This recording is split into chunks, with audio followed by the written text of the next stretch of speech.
Hai Ranas, hari ni Nas nak share dengan korang iaitu macam mana nak berlari dalam keadaan hujan ataupun terlalu panas. Okay, so dia akan ada dua situasi yang paling common kalau korang berlari jarak jauh. Bila berlari jarak jauh ni, korang kena bersedia kepada satu keadaan yang korang tidak akan selesa. Okay, berlari jarak jauh ni 42 km dan ke atas, korang akan melalui pelbagai cuaca lah. Okay, bila sebut jarak jauh ni, korang akan maybe paling-paling pun korang akan berlari 5 jam, 6 jam.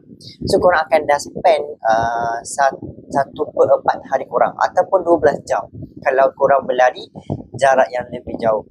Okay, so untuk korang nak bersedia ataupun nak menyediakan diri untuk pergi berlari ke tempat-tempat yang hujan ke, terlalu panas ke, sebelum event tu korang dah cuba untuk melangkahkan diri korang sendiri ke tempat yang memang panas ke, ataupun bila hujan yang ketika training tu korang cuba untuk hadap, korang tengok macam mana korang punya antibody juga, korang punya immunity.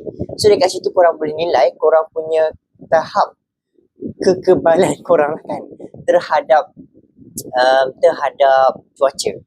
So dekat situ korang punya body ni dia akan bagi satu signal yang korang kena slow down ataupun korang kena do something else lah. So macam Nas sendiri kan, okay, ini pengalaman Nas sendiri pun memaksa diri untuk melasakkan lah. Okay, Nas bukanlah orang budak kampung dahulu, Nas budak biasa-biasa je kan. So Nas pun kalau training tu kan, kalau ada hujan kita redah dulu ketika training tersebut. So bila dah training tu kita dah selalu dengan hujan, dah selalu dengan panas, semasa training kita akan demam, kita akan letih, selesema, kita akan batuk and so on. Ketika training adalah kita nak bangkitkan, kita nak wujudkan immunity yang kuat supaya body kita boleh melawan dan terus melawan. Dan ketika event berlangsung, korang punya body dah kebal dah. Contohlah kan, korang masa training korang dah pernah berlari dah di bawah cahaya panas terik. So korang berlari contoh 10 km di bawah panas, masa event pun korang berlari macam tu juga. Maksudnya korang punya body ni dah tahu dah, dia tahulah macam mana nak kontrolkan ataupun nak stabilizekan korang punya body ketika tersebut. So dekat sini Nas nak bagi tahu korang jangan manjakan diri korang.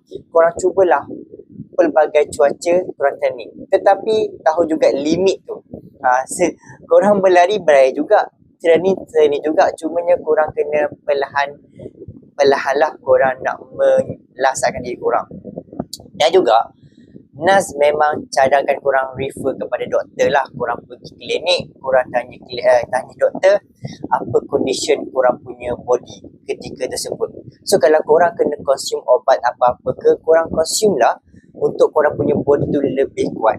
Kadang-kadang ada orang Nas faham juga, ada orang dia memang terlalu anti kepada obat lah kan. Maybe dia ni adalah orang yang anti kepada orang farmasi kan.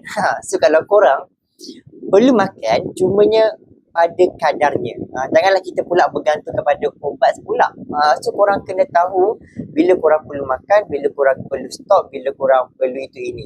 So dekat situ korang akan tahulah korang punya keperluan body korang. So bila korang dah training di bawah pelbagai cuaca, so korang tahu korang punya body ni level macam mana. Bila dah lama korang bertraining, tahulah kekebalan korang tu dah meningkat. Okay, ada juga yang kalau nak berlari bawah hujan kan, korang akan risau tentang kalau korang seorang-seorang kan. Okay, kalau korang macam baru nak mula berlari, korang pula tak tahu ilmu ni Nas, kalau nak berlari ni bla bla bla, kalau kita akan rasa macam terlalu pening kan. So kalau bagi Nas, macam Nas juga, Nas ikut kelompok ataupun circle yang dah pernah training jarak jauh. Maksudnya kita follow je dia. Apa yang dia buat itu kita fikir dulu jugalah.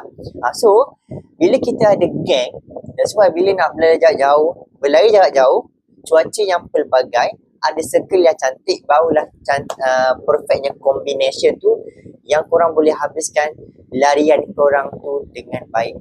Kan? Okay, contohlah kan korang ni 6 bulan tak akhir korang tu, korang dah cuba untuk nak buat 40 km, 50 km di bawah cuaca hujan ke ataupun panas terik ke, semuanya dah okey. So bagi Nas, korang kena lasakkan diri korang. Kalau korang tahu diri korang masih lagi lemah, korang cuba pelbagai cuaca, hujan ke, panas ke. Kecuali kalau terlalu teruk, korang kena stop lah. Kalau terlalu banyak kilat, sambal menyambar, dan juga mungkin kawasan yang terdedah. Jadi korang juga kena fikirlah condition cuaca tu macam mana. Kalau terlalu ekstrim, korang kena stop lah. Ataupun macam terlalu panas kan, contohnya dah 37, 38 degree Celsius, korang berteduh lah sekejap. Bukanlah korang terlalu power, terlalu ekstrim, korang rendah je. Takut-takut korang pengsan tanpa sedar. Okay? Thank you. Assalamualaikum.